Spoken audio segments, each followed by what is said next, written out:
Narito tayo ngayon upang matunghayan ang nakakakilig, napaka-sweet at talaga namang sobrang nagtitrending at inaabangan na istorya ni Kalingap Tata at Ate Marjo. Sa pagpapatuloy ng ating istorya ay magkausap nga muli ang dalawa. At dito naman ay pinag-uusapan nila ang age gap nila. Tinanong kasi ni Ate Marjo kay Kuya Star Rocks kung ilang taon na ba si Kalingap Tata. At nalaman niya nga ang edad nito. Natawa naman si Ate Marjo sapagkat noong una ay medyo nakabahan pa daw siya kasi mamaya baka mukhang tito niya na daw si Kalingap Tata. Ngunit nang nalaman niya naman ay sabi rin ni Kalingap Tata na konti lang ang agwat nila. Pasensya ka na at medyo stress yung mukha ko kasi alam mo naman na workaholic ako eh. Lagi ako nagbablog. Kaya minsan puyatan sa trabaho, pag-i-edit. Kaya minsan nagiging haggard yung mukha ko. Tinatanong ko si Sino? si Kuya Star Rocks na kung ilan taon ka na. O ngayon na nasa harap mo lang kung may ilang taon na ako. Sabi ko nga, bakit? Baka 50 na. Oo, 50 ka. Ay, hindi pa naman. Bata ka. Mga... Ilang taon ka na? 30? Ano lang, mga 5 years lang yung bata. Oh? Medyo ano lang yung mukha ko kasi alam mo naman na pag vlogger ay talagang puyatan yung trabaho kasi nag-edit. Pinag-usapan din nila na talagang mahal na mahal ni Kalingap Tata ang kanyang mga followers. Kaya naman nung nag-request ito na magkaroon sila ng tambalan ni Ate Marjo na tatawaging Marta ay hindi niya talaga binigo ang kanyang mga fans. At talagang pinagputihan niya ang kanyang pag-vlog at tinanong niya ng maraming beses din si Ate Marjo nang sa ganon ay mapapayag ito at mangyari ang pinakahinahantay ng lahat na tambalan nila. Pero, Wala bang naniligaw sa'yo? ha? Wala bang naniligaw sa'yo? Ano naman, syempre. Siyempre maganda eh. Parang tao na hindi ka magustuhan kasi ang ganda mo eh. Oh, pero bakit ha? Ang dami mo namang bakit? Bakit ano? Bakit ano? Puro Bakit puro ano? Hindi, sige na, next Ang dami kasi, kaya ako pumunta dito kasi ang dami kasing mga request ng mga viewers na bibistahin talaga dito, kukontahin. Siyempre, bilang isang vlogger at maraming followers na rin ako, so, siguro nasa mga 200,000, 200k na yung followers. Maraming nagsusupport sa ating Hindi pa nagawa yung natin, maraming nagsusupport.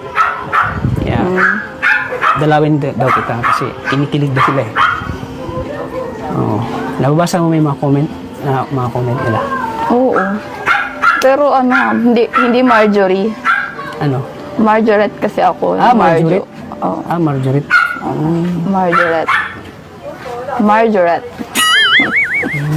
Oh. Kasi yung si Marjorie. Iba yung Ayan, pati si Maria, nagagandaan sa'yo. Maganda nga siya.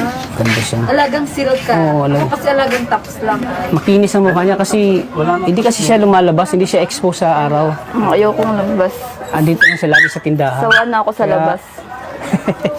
Kaya grabe yung mukha niya, napakakinis po mga kalinga. Habang nag-uusap ang dalawa, ay parang kinikilig nga si Kalingap Tata at kinakabahan pa rin. Kaya naman para kumalma din sila ay tinatanong muna ni Kalingap Tata ang tungkol sa araw ni Ate Marjo at kung lagi lang daw ba siyang nasa tindahan. Sabi naman ni Ate Marjo ay oo, lagi lang daw siya nasa tindahan sapagkat ito din daw ang business ng kanilang pamilya. Grabe, at habang patagal nga ng patagal para nagkakatitigan na nga ng madalas si Kalingap Tata at Ate Marjo. Kaya naman lalo rin kinikilig ang mga manonood.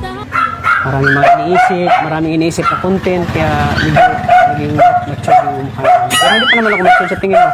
Ha? Hindi pa naman matanda tingin mo. Kaya pa. Grabe naman. Oo. Pero kung ano, parang magkising edad lang tayo kung ano. Dito, ano ka pa lang? 30... 35. Oh? Bakit ayaw mo na? Wala lang. Sabi ko kay kuya, ano eh. Baka tatay ko na yun. Ha? Baka tito? Tito. Yeah. Gusto ka na dito? Anong mga... Dito ka lang palagi sa tindahan. Umalis naman. Minsan pag wala kang ano, umalis ka dito sa inyo. Pag wala sila. Kasi sila... Matanong ko lang, wala ka ba bang... Ano, wala ka pang date? Bakit? Bakit wala bang... Pero... Wala, Grabe at habang nag-uusap nga si Kalingap Tata at Ate Marjo, ay talagang titig na titig si Kalingap Tata sa kagandahan ni Ate Marjo. Sino nga ba kasing hindi mabibihag? Ingiti pa lang ni Ate Marjo ay panalong panalo na at talagang natutunaw na si Kalingap Tata. Pagtapos naman ito ay sinasabihan talaga ni Kalingap Tata si Ate Marjo na napaka-blooming din ito. Sabi naman ni Ate Marjo ay ito ay dahil kakagising niya lamang daw. Kaya naman kinikilig din si Ate Marjo. Nakagising ko nga lang pag ano. kaya pala blooming ka. Ilang oras tulog mo? 12 tulog ako na. Masama kasi pakaramdam ko. Bakit masama? Eh ano. Mag-inom ka ng ano, gamot. Pag babae ka. babae. Alam mo na yun. Yun. Next. Sinsya ka na at naabala ka namin.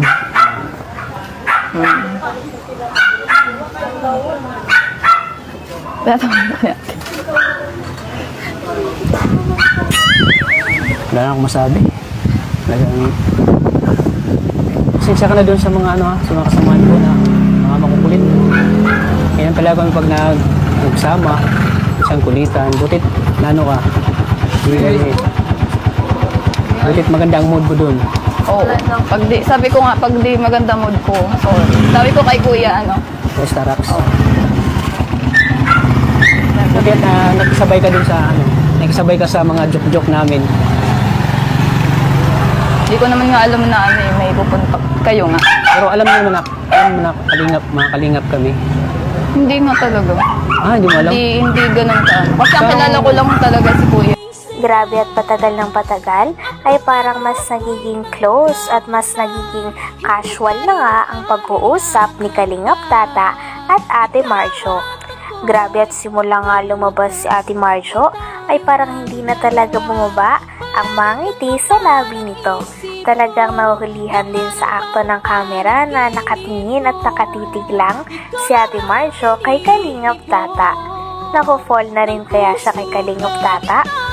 At pagkatapos naman ito ay talagang napasarap ang kanilang pag-uusap at napakatagal nga rin ang kanilang pag-uusap dahil napakatagal rin nilang inantay na makapagkita. Talaga si kuya. Anong reaction mo na, siyempre, nagkatuwaan na kami dito, na ikaw yung ano namin. Anong reaction mo doon? Okay Hindi lang ka ba naman. natakot sa amin? Hindi ka ba natakot? Hindi naman. Kasi first time mo makita kami, tapos, ano ka kagad sa akin. Nakikisabay ka kagad. Naalala ko si anong natatawa ako kay Si kuya. Juan? Oo, dun. Oo, Kaya sumabay ako. Kasi natatawa ako sa kanya. kay Juan ka natatawa talaga ng gusto. Parang ginagaya na yung ano no, yung kumbaga yung parang tawag doon. Yung kalimutan ko na. Ano tawag doon, bro? Kamukha ni Sander daw. Ha? Thunderboard. Kamukha ni Sanderford, oo. Oo, kamukha ni Sanderford. Tamang ano, doon ako tumawa nung sinabi mo na kamukha ni Sanderford eh. Doon ako tawang ng tawa, bro. Doon kamukha ni Sanderford. So, baka Sanderford na hindi pa naritoke. Grabe tuwang-tuwa ako doon.